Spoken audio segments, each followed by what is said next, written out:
Cina, negeri yang penuh pesona dan juga misteri, melekat dengan yang namanya dewa-dewi, naga, unicorns, dan kerajaan-kerajaan mitologi. Ketika kita mendengar tentang cerita-cerita rakyatnya yang terkenal, terkadang kita tidak menemukan perbedaan yang jelas antara mitos atau fakta.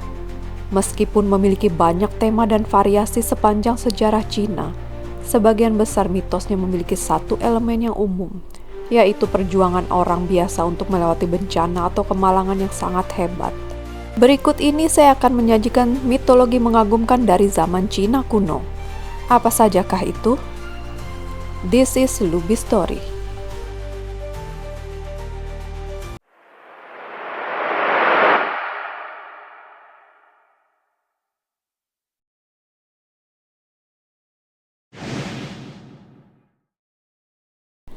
The Pilgrimage mitologi bercerita tentang Dewi Kasih dan Sayang, Kuan Yin.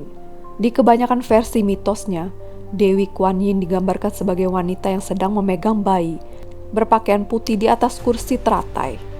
Konon Dewi Kuan Yin dibunuh oleh ayahnya sendiri, dan ketika dia sampai di neraka, Dewi Kuan Yin terus dengan setia membaca kitab suci. Akibatnya, Raja Neraka menyiksa roh orang-orang mati di neraka. Raja Neraka menjadi murka dan mengirim Dewi Kuan Yin kembali ke dunia orang hidup, di mana dia lalu mendapatkan wawasan spiritual dari Buddha, dan kemudian dianugerahi dengan keabadian.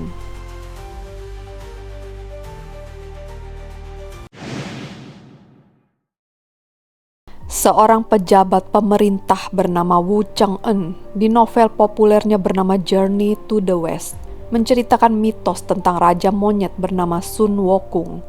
Menurut cerita, monyet ini terlahir dari telur batu yang berasal dari batu ajaib di gunung Fruit and Flowers. Sun tumbuh menjadi anak yang sangat nakal dan berambisi untuk mengambil alih dunia.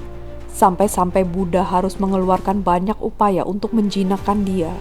Raja monyet ini terkenal sebagai karakter yang serakah, namun menyenangkan, gampang penasaran dan populer. Kemudian dalam hidupnya, dia menjadi pendamping setia biksu Shaozang dan perjalanannya dari Cina menuju India dan kembali lagi ke Cina.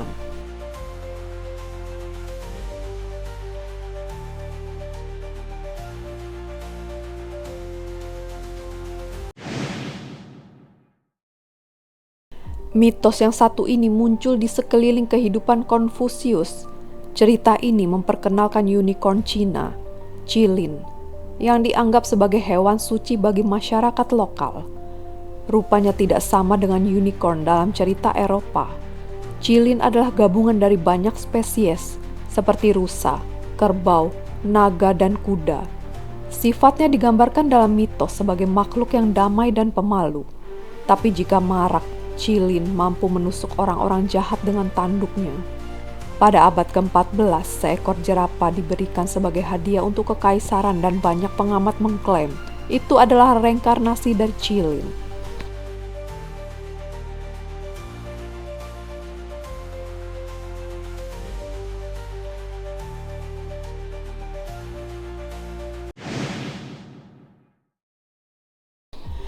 Chang'e adalah subjek dari beberapa legenda dalam mitologi Tionghoa. Mitologi ini menggabungkan unsur-unsur seperti pemanah Yuyi, elixir of life, seorang kaisar baik hati, dan bulan. Salah satu cerita yang paling populer dan menarik tentang Chang'e membawa kamu ke masa lalu yang sangat jauh, di mana ke-10 anak kaisar berubah menjadi 10 matahari. Hal ini menyulitkan bagi manusia untuk hidup di bumi, sehingga pemanah Yi melepaskan anak panahnya ke-9 dari mereka dan menyisakan hanya 1 matahari. Yi lalu dihadiahkan dengan eliksir keabadian. Suatu hari ketika Yi pergi untuk berburu, muridnya Feng Meng masuk ke rumahnya dan mencoba untuk mendapatkan obat mujarab itu dari istri Yi bernama Chang'e. Tapi Chang'e menolak untuk memberikannya dan meminum obat itu sendiri. Seketika itu juga tubuhnya menjadi ringan, dan ia lalu terbang ke atas langit dan tinggal di bulan sebagai tempat perlindungan.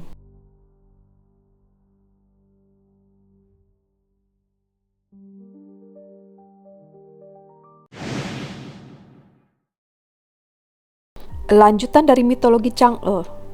Grand Archer Yi adalah salah satu beberapa manusia yang justru membantu para dewa. Dia dikabarkan memiliki keterampilan memanah yang sangat handal. Hu Yi diyakini hidup antara 2436 sampai 2255 sebelum Masehi.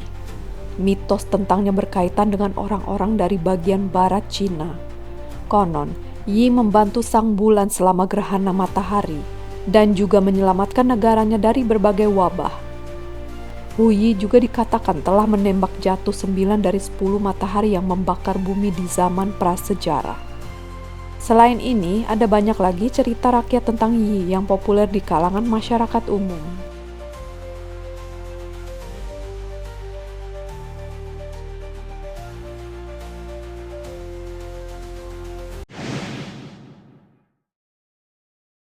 Berkisah tentang Yu, seorang legenda dari zaman 2205 sampai 2197 sebelum Masehi. Seperti demigod, setengah dewa, setengah manusia lainnya, Yu the Great mampu mengubah dirinya menjadi apapun jika diperlukan. Misalnya, dia bisa bertransformasi menjadi beruang, naga, dan tentunya juga manusia. Yu dianggap sebagai yang pertama kali melepas statusnya sebagai penguasa kepada keturunannya. Dengan demikian, menciptakan sebuah dinasti yang bernama Xia. Namun karena kurangnya bukti-bukti arkeologis, Xia menjadi hanya sebuah legenda saja. Suatu hari ada seorang laki-laki bernama Gun yang diberi kuasa atas banjir besar. Gun malah mencuri sepotong tanah ajaib dari surga untuk membendung airnya. Hal ini membuat Shangdi sang dewa marah besar dan memerintahkan dia untuk dieksekusi. Setelah 3 tahun berselang, tubuh Gun yang secara ajaib masih awet dibuka dan dikeluarkan seorang anak laki-laki. Anak ini adalah Dayu. Dan setelah bertahun-tahun kerja keras, dia berhasil menggeruk tanah dan membantu naga agar air bisa mengalir kembali ke laut. Dan akhirnya bumi dapat ditinggali lagi oleh manusia.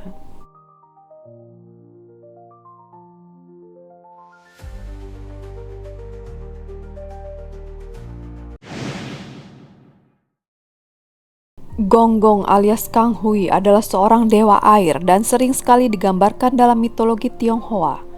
Dia dilukiskan memiliki rambut merah dan ekor ular. Gonggong diperlihatkan dalam berbagai konteks mitologi sebagai yang bertanggung jawab atas banjir yang merusak. Ia bergumul untuk mendapatkan kontrol atas bumi tak lama setelah penciptaan manusia. Sebelum Gong, Zurong, sang dewa api memerintah dunia dengan damai. Tapi setelah Gong menjadi penguasa, ia ingin memperluas pengaruhnya dengan cara meningkatkan jumlah air di alam semesta. Caranya yaitu dengan mengirim hujan lebat, sampai-sampai dunia hampir hancur akibat perseteruan sengitnya dengan Zurong. Gong sering dianggap sebagai dewa perusak dan disalahkan untuk banyak bencana yang terjadi di dunia. Pada akhirnya, Gong dikirimkan ke pengasingan atau dibunuh.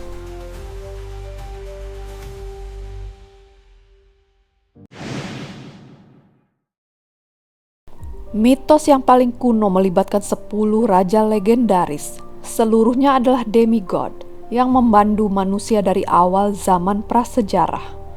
Mereka hidup bersama di antara manusia dan mengajari mereka tentang peradaban dan aturannya. Fuxi adalah penguasa pertama di periode ajaib ini. Banyak sarjana percaya bahwa ceritanya didasarkan pada raja yang hidup di antara tahun 2953 sampai 2736 sebelum Masehi. Meskipun ada banyak variasi cerita, umumnya Fuxi digambarkan sebagai sosok yang dicintai yang mengajarkan berbagai keterampilan bertahan hidup pada manusia purba. Dia mempraktikkan bagaimana cara menghidupkan dan menggunakan api, cara memasak, menulis, berburu, memancing, dan bahkan meramal. Beberapa mitos menggambarkan Fuxi memiliki tubuh manusia, sementara yang lain menggambarkan dia sebagai gabungan antara manusia dan ular.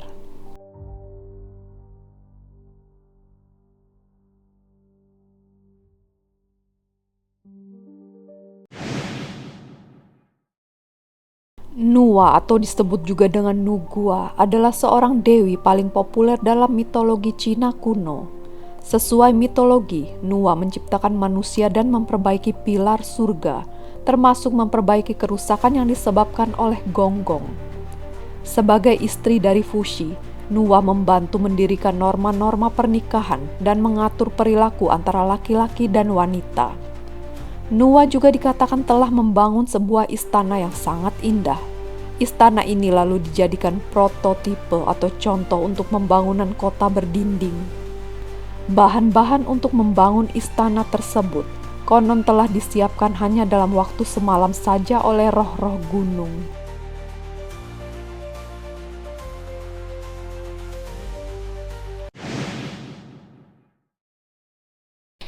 Mitologi Cina paling awal mengandung banyak cerita tentang para penguasa yang menakjubkan dari zaman kuno. Namun hampir tidak ada kisah penciptaan dunia. Mungkin cerita tentang Panggu atau Panggu adalah yang paling mendekati akan mitos penciptaan. Panggu adalah tokoh sentral dalam legenda Taois Cina tentang penciptaan dunia. Panggu manusia pertama dikatakan telah diciptakan dari telur kosmik dengan 2 tanduk, 2 taring dan badan berbulu. Menurut mitos kuno, Panggu membentuk bumi dengan memahat keluar lembah dan menumpuk pegunungan. Semua ini didampingi oleh pengetahuannya tentang yin dan yang, yaitu prinsip dualitas dalam segala hal.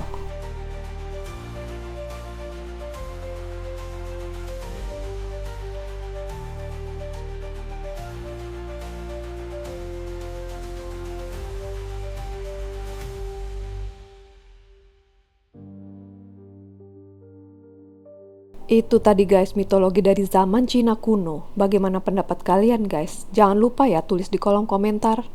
Dan jangan lupa juga ya guys untuk support channel ini agar channel ini bisa berkembang dan terus bisa menyajikan berbagai cerita menarik lainnya. Sekian dulu video dari saya. See you in my next video and thank you for watching.